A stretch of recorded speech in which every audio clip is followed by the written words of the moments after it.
Hi folks, it's Mike, and I'm here for the movies from A to Z series. Why do I keep saying Z?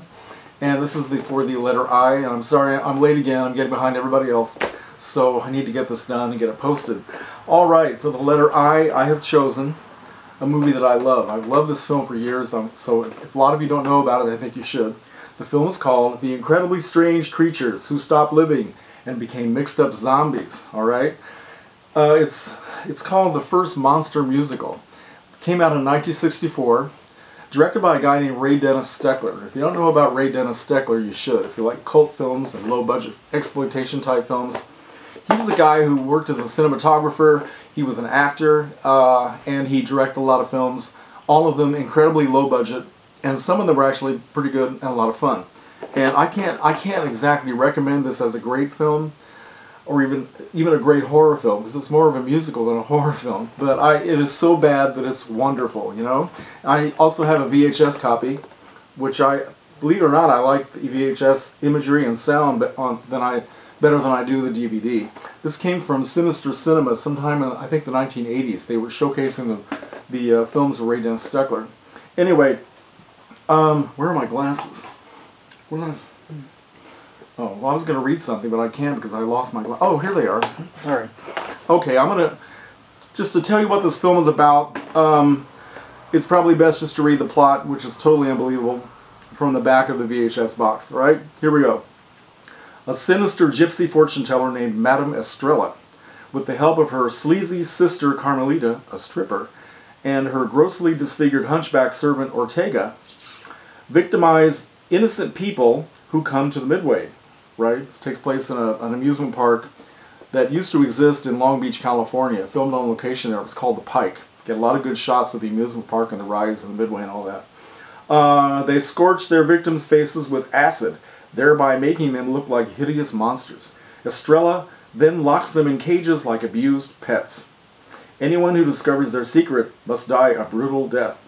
The film is jam-packed with action, songs, and dancing, including the popular mixed-up zombie stomp. Alright? So that tells you everything about this movie. Steckler, he had the highest budget of any film he had ever made for this, and it was a total of $38,000.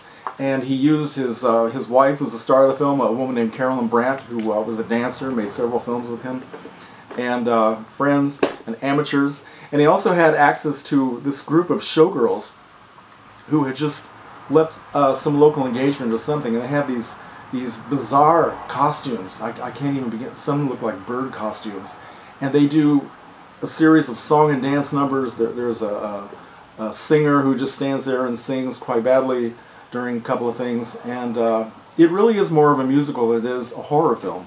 The zombies actually don't come out until the end of the film, right about the time when the last musical number called the Mixed Up Zombie Stomp is starting to be performed. So I don't know what to say about this except that it is so much fun. I have loved this movie for years, and as if the title wasn't weird enough, there's a weird story behind it.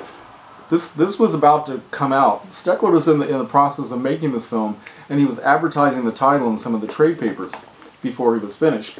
And it was about the same time when Stanley Kubrick had released a film called Dr. Strangelove, or How I Managed to Stop Worrying and Love the Bomb. I think that's pretty much what it is. Well, the titles were so much alike. Originally this was called The Incredibly Strange Creatures, or Why I Stopped Living and Became a Mixed Up Zombie. So Columbia Pictures, who were releasing Dr. Strangelove, they sued Ray Dennis Steckler for $5 million. $5 million he would never get his hands on. So he started calling people, the lawyers and all this stuff, and he finally got through to Stanley Kubrick himself and said, what if I change the title to what it is now, right? And Kubrick said, that'll be fine. And it was all over. So that's just an interesting little backstory.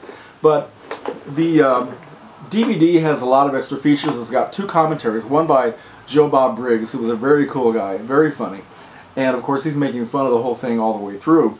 And then another one by Ray Dennis Steckler himself, who is positively reverential about his film and about the people who were in it. And also a brief conversation with Carolyn Brandt. It's got some trailers. It's really a lot of fun. Although I do like the imagery better on this on the VHS. Now, The good thing about this, I mean, it's a very low budget film, and you know, the actors are, you know, reasonably amateurish, although they try to do a good job, and it has great cinematography. It's filmed in color, and it has what Leonard Maltin described as saturated color, and I really don't know what that means, but it's beautiful to look at. The cinematography was headed by a guy named Joseph Miskelly, who I guess was, he wrote a textbook for how to shoot films, and I wish I knew more about him. I couldn't find much information, but what I did find out that he's kind of like the man who wrote the book on how to put good photography in a film. The two cameramen, one is Vilmos Zsigmond, and the other is Laszlo Kovacs. Okay, working under the names of William Zsigmond and Leslie Kovacs, and this is probably their first jobs. In fact, Zsigmond has gone on record as saying that he is very appreciative to Ray Dennis Steckler because this is how he got his start, and doing this movie enabled him to get a union card. So the good thing about it is the cinematography. Some of it is really creative and very beautiful. A lot of shots of the carnival and the rides and the lights, both the day and night. It's really cool. It really has some cool stuff in it. And even though it is a very low budget film and some of it is quite bad and some of the editing is bad, there are some very imaginative things in it. And I have loved this movie for years. Now, Ray Dennis Steckler made a lot of other films over his career. None of them as famous as this.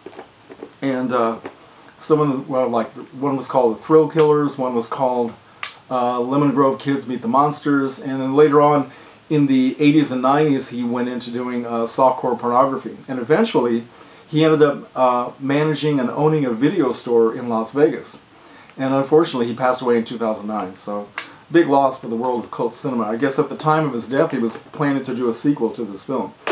But if you have not seen this, I mean, you really have to. And some of the things said by Joe Bob Briggs are very, very funny. He says that the zombies look like showgirls and the showgirls look like zombies. And I gotta say, some of these musical numbers are just so totally bizarre. In fact, this whole film really is like, it's like it came out of some alternate universe. It has no connection with reality at all. And maybe that's good. Maybe that's why I like it. For me, it's never dated.